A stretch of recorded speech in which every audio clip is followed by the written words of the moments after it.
Have you been hearing a lot about Texas property taxes and how high they are? You're probably wondering, will I be able to afford a home in Texas? The property taxes are so high. What you haven't been hearing is there is a way you can lower your property taxes. If you're interested in lowering your property taxes, this video is for you.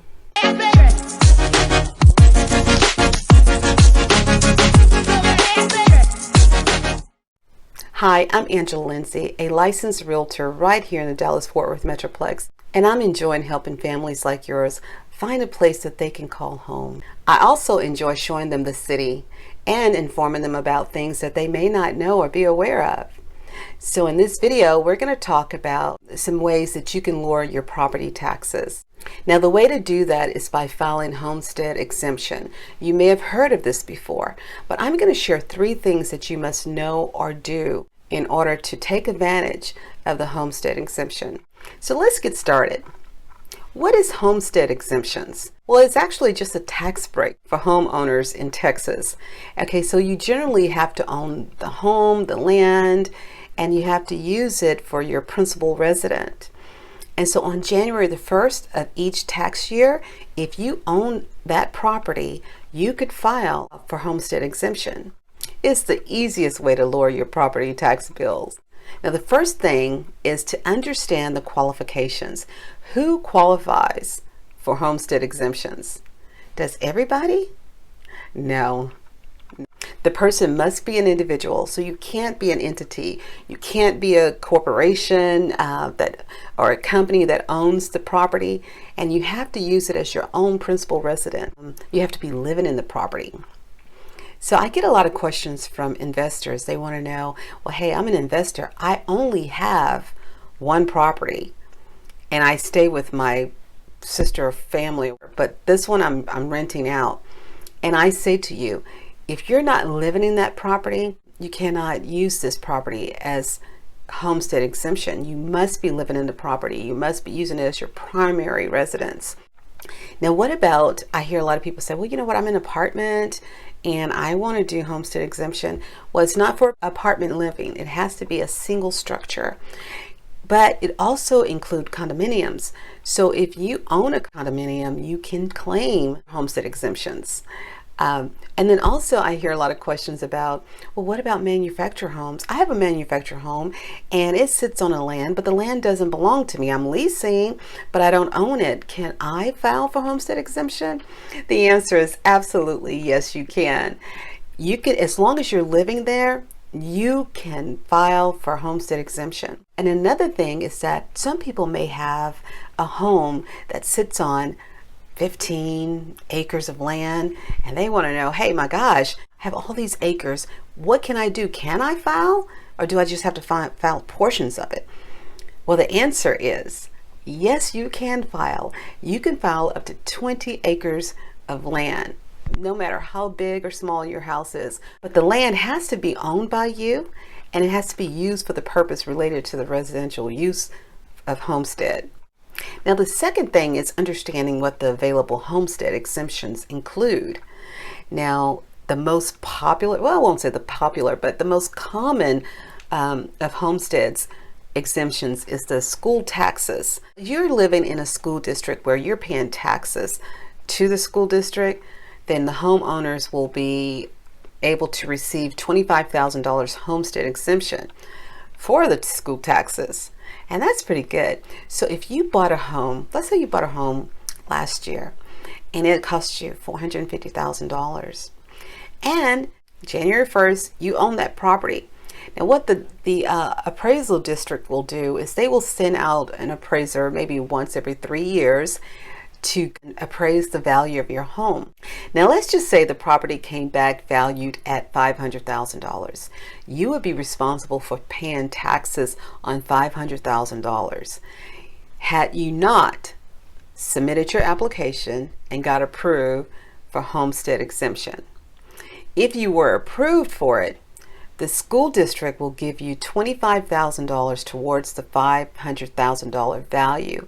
What they do is subtract $25,000 from $500,000. So you will only be responsible for paying taxes on $475,000. That's pretty good, right?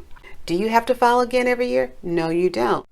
Now, another form of tax exemption is the county taxes. Now, if you live in a county that collects special taxes for farm to market roads or for flood control, the homeowners may receive $3,000 on homestead exemption for this type of tax. That's good too.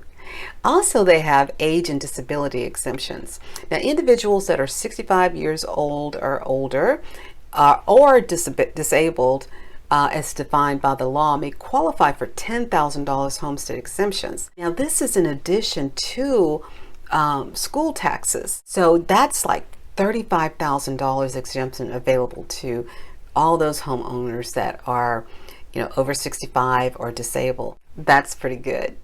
And there's also the taxing units. They may offer an exemption based on the percentage of the home's appraised value. So you can be exempt up to 20%. That's pretty good. It doesn't matter how much your home is valued. They have to give you at least $5,000. Now that's pretty good. Now can you imagine your home is valued at $10,000 and you get a big $5,000 exemption and you just pay taxes on $5,000? That's nice. Now they have partial exemption for disabled veterans, and they also have 100% exemption for disabled veterans. And I just want to thank all the veterans out there for serving our country and keeping us safe. Thank you so much. Back to your exemptions. To qualify for these exemptions, you have to go through the Veterans Affairs. They'll tell you how much you are qualified for. If it's partial, they'll say if it's 50%, if it's 25%, or they'll tell you if it's 100%. And also, if you are disabled and you pass, your surviving spouse and surviving children are able to take advantage of these homestead exemptions. Now, the surviving spouses of any member of the United States Armed Forces that served and they were killed in action, they get 100% property tax exemption, no matter what, as long as they do not remarry. Now, also the surviving spouses of first responders that were killed in the line of duty, they also get 100% of tax exemption on their property as long as they do not remarry. Now, the third thing is, how do you take advantage of all these savings? Well, starting on January the 1st through April the 30th of the tax year, every homeowner has an opportunity to submit an application for residential home exemption. And it's only a one-time application is required. The only time you may be required to submit something in addition to that is when the chief comptroller sends you a letter and they're asking you to submit new documents. And they do that because the name may have changed. Maybe you got married and it's under a new name. They'll require you to resubmit. Or you can get a divorce and you take the house and it's not in your husband's name, it's just in your name. Or maybe you moved and the new owners will get the letter that they have to resubmit. Now, the best way to file is to file online. It is easy, it's quick. You submit your driver's license and one more form of document. They'll tell you what type of documentations you need, but you just submit that and it's done. You can also do it by mail, but it takes a lot longer to do it by mail. And when you do it by mail, it may get lost. And you don't want to fall into that bucket of filing late. You can file late, I believe, the next year in February, and you have 2 years to file.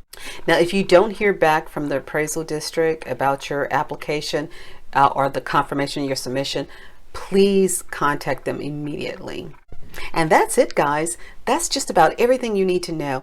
I'm going to provide a link below to both Dallas and Tarrant County. If you have any additional questions after you read through all that, please do not hesitate to call me, send me an email. I'm here to help.